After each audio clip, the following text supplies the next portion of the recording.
Well, hello there, and welcome to another edition of Warbird Wednesday. My name is Fred Bell, and I am the Vice Chairman of the Palm Springs Air Museum.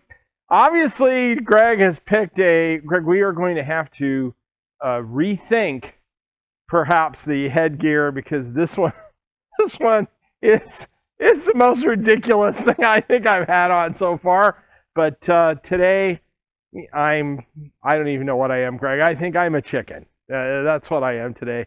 So welcome. We're going to do the A-26 today, the Douglas A-26 Invader. I am with, there we go. We got it off. My compendious assistant, Greg Kenny. And we are going to get into an airplane that is...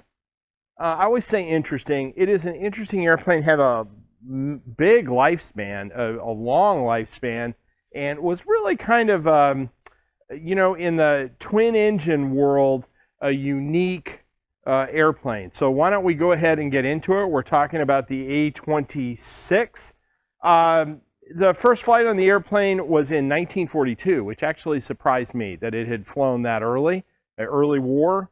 It came in late in the war in 1944. It was a replacement for the A-20, the Havoc, and the United States at that time, I'm going to go ahead and let's see if I can pick this one up. I can without dropping it, which is a good job. I don't want to lose the propellers. The United States was looking for these kind of twin-engine attack bombers, and they were trying to get stuff that had fairly aggressive performance. So we'll do the plan view there. You could see there's 3 crew, 1 crew in the tail, a bombardier, gun loader, and then the pilot. And the airplane could be done in a couple of different configurations, which I'll talk about in a moment. But the idea was that the B-25, the Mitchell, had been really versatile. And the Germans, with the Ju-88 and the Heinkel, the 111, had been very successful with twin-engine bombers, and the Germans' aircraft were really designed as mobile or aerial artillery and blitzkrieg, and they were designed to blow a hole, Greg, in the enemy front line, and then the Germans would flood through. The Americans learned a little bit from that, and what they were trying to come up with was bombardment aircraft that were fast enough and nimble enough to not need fighter escort. You have to remember, when you start, the amount of resources, whenever you're building up a raid, whether it's in World War II or going somewhere, if you have to put in either jamming aircraft or fighter cover, you're sucking up fuel, you're sucking up resources. And so they were trying to come up with something that could go in and do a lot of damage to the enemy, low level, and drop ordnance and just generally be a thorn in the side of the enemy, because what does the enemy have to do, Greg? What do they have to do?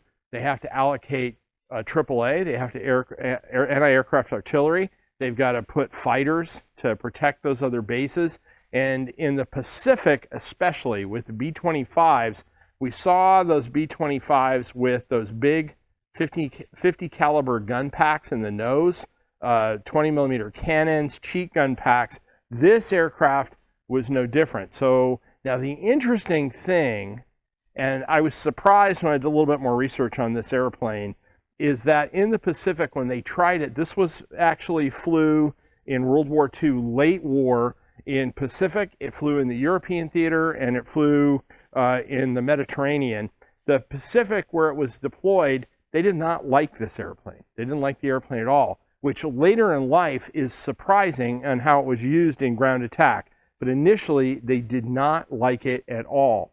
It did acquit itself very well in the European theater with quite a number of sorties, and in the Mediterranean theater, but the Pacific did not do well. But what they were trying to come up with was something that could come in and pack a heavy punch. This aircraft could fly at about 350 miles an hour top speed.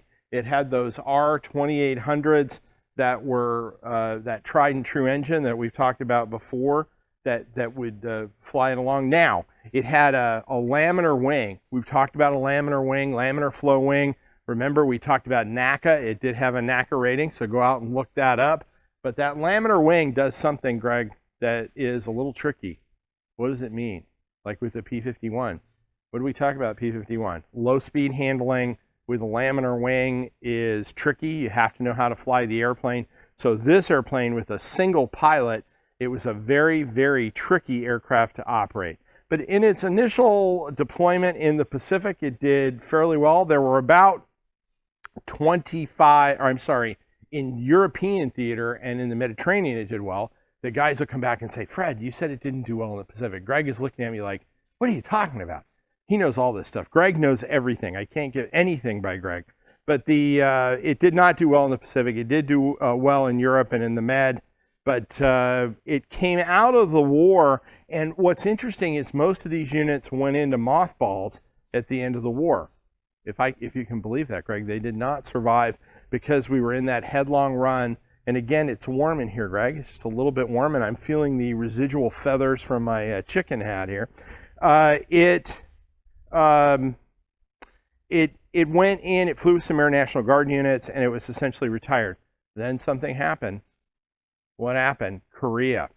And Korea happened. The only thing, the American forces in Korea fought a holding action, and until they got enough troops over there. The only thing that kept us in that war initially was merciless air bombardment from all kinds of the different services on the North Koreans that had essentially broken through and were running down the Korean peninsula. These aircraft were pressed into service. Now, this airplane could come with 50 caliber machine guns in the front, 20 millimeter cannon, or 37 millimeter cannon. Now, like the B-25, you could put a 75 millimeter cannon in this, a PAC 75. It was experimental. It was never used in combat, but I've talked to guys who had flown a B-25 with a 75 millimeter cannon in it, and I said, what was that like to fire that? He says, well, we would come back and count how many rivets were missing in the airplane. The recoil was so violent. So it's probably why they didn't deploy it.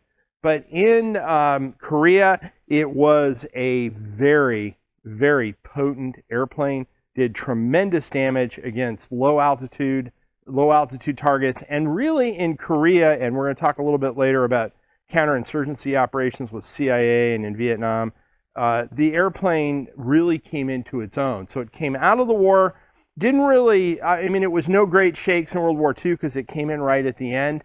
The initial concept was this forward attack bombardment airplane in Korea. It came into its own. It took tremendous damage into Korea.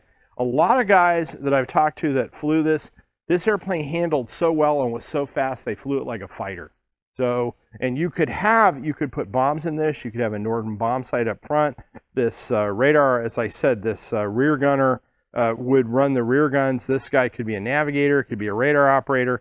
Now, interesting thing, Greg, in Korea, you know what's interesting about this? You know what FLIR is? Forward-looking infrared, right? Greg knows all about, again, he knows everything. I say that and he goes, you're just boring me, Fred. FLIR, this aircraft in Korea in the 1950s, was one of the first airplanes that flew with forward-looking infrared equipment in it, so it could attack the North Koreans at night, which to me, that's very interesting. They had that. We don't think about that technology really coming into its own in large scale, coming out of Vietnam and into the early 70s with the deployment of most of the American combat forces. But this was actually flying with that very early infant technology at that time.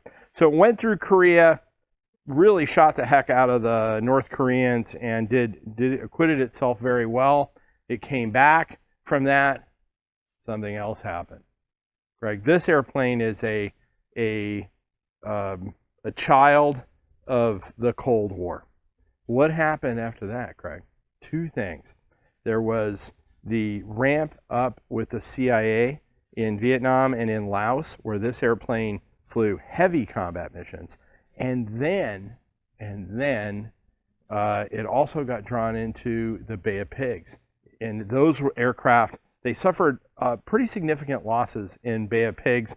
The airplane flew extremely well in Vietnam and in the in counterinsurgency operations in Laos. Now, there was one problem, Greg, and I talked about how you flew this airplane. The guys flew this airplane very, very aggressively, like a fighter. What happened? Wings started falling off of it. So low level, and it actually in a demonstration in the United States, a wing came off one, and they had some wings that came off of them in Vietnam, very early, like in the 1960s, and a little earlier than that. So they realized that the airplane, and aircraft do this. Every once in a while you'll hear about a firebomber, which we're going to talk about this aircraft's role in that, a firebomber or something low level with a lot of high G on this wing. We've talked about high G stress. The wing spar, they get fatigued, and the wing just came off the airplane. So what'd they do?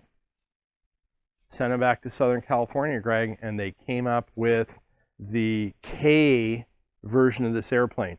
K version of this airplane was incredibly much stronger. Greg can throw up an image of one, and maybe I'm flying. You can see they made some modifications, threw some wing tanks on them.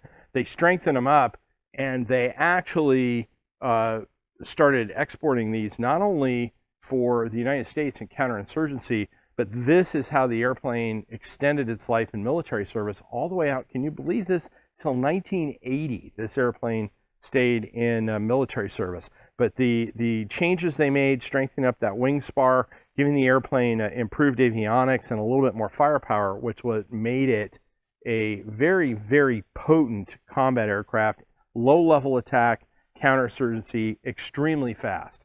So what I want to do today, and I'm going to put this down so I don't drop this, is, you know, we've had Dean Hunter and the T-28 counterinsurgency guys, but today I want to salute all of the counterinsurgency guys that flew these A-26s.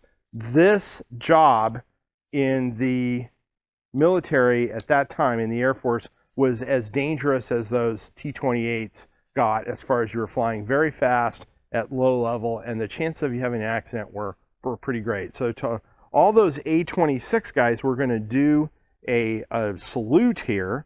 Now what I've got, another, Greg, pretty bottle today. This bottle has some whoever did this one since 1891. This is Boylan's. Have we done Boylan? I think we've done Boylan before. A black cherry cane sugar. Greg is going right where I like to have, you know, that cane sugar. Boylan bottling, I don't know. It has something, let's see, 180 calories. You know, Greg, this always is all natural. So it doesn't have the, 2027 shelf date, which always makes me nervous as to how the thing sits on the shelf. This does not have a sell-by date. It is black cherry. I think the last time we tried Boylan, I really liked it. It was that orange soda, and I enjoyed it. So let's give this a shot. Black cherry. Greg, thank you for hitting my cane sugar fix. And again, to all these operators, we salute you. God bless you. You had a really tough job. And in most cases, these operators were never, ever recognized because they were covert missions. In many cases, they couldn't even admit that they were flying for the United States government. We salute you.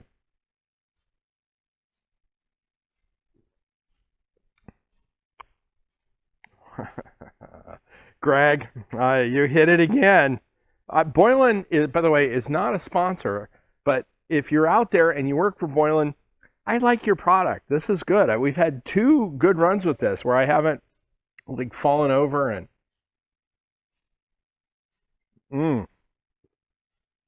Greg, as you know, when I like these, I keep them with me. I'm going to do that. So this aircraft had really good longevity in military service. Now, the other thing that it did was there was a push. You have to remember that executive aircraft after World War II really didn't exist. We think about like Learjets and things like that. Those things weren't around. But what did happen was there were a lot of B-25s and these twin-engine airplanes, and Greg can actually get some images of these, that were converted into executive coaches. And Greg, I actually think that this aircraft if I'm right, was actually pressurized as well. So they actually pressurized the interior. So this airplane, because it was so fast, made a really good executive coach. And so they modified this into essentially a business airplane. Now, the other thing that it moved into was quite familiar, Greg, quite familiar. And that is it moved into the water bomber.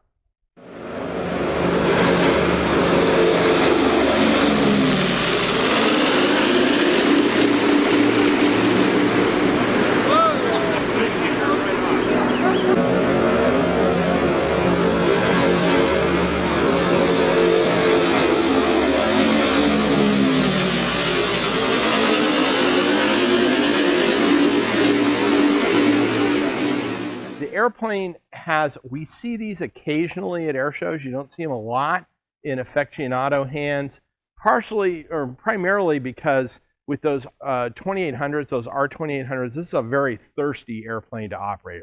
It covers a lot of fuel, but occasionally you will see one of these at air shows. And I've actually seen, and we've had one at the museum that was an executive coach airplane that had wing tanks and it had actually been modified. This was about 4 or 5 years ago. So this is a extremely interesting airplane.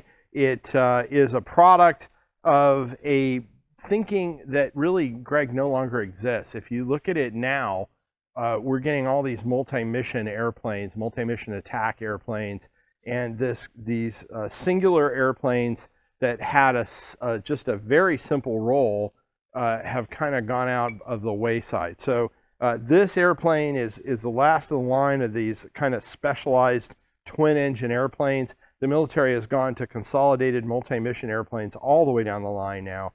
But this is the sum up on the A-26. Now, if you're at home, Greg, what do you always need when you're at home?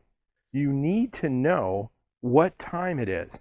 And I have the most amazing We Can Do It clock. You can go out to our website, you can put that on your wall, and you can make your friends think that you can do it.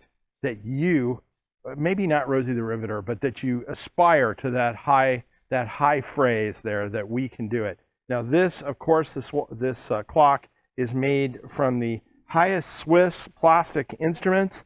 So it is built to, what would you say, Greg? Supercalifragilistic expectations. Look at, there's another big word. Wow, I'm like jumping over it today. But you can go out to the web store and amaze your friends. Put this in your den, and I promise you that you will be able to charge $1 admission to your den for every person that comes in that wants to see this. And I am not telling the truth on that, and that is a complete over-exaggeration. But you might feel better about it. So go out to the website and pick up one of these clocks, and we will have it expeditiously shipped to your door. So this is the A-26, the Invader. My name is Fred Bell. I want to thank you so much for joining us today. Remember, go out to that YouTube channel and smash that subscribe button. Like us on Facebook and social media. Remember, we can always use your donations. Go out to that website and hit that donation button. And again, thank you so much for joining us, and have a great day.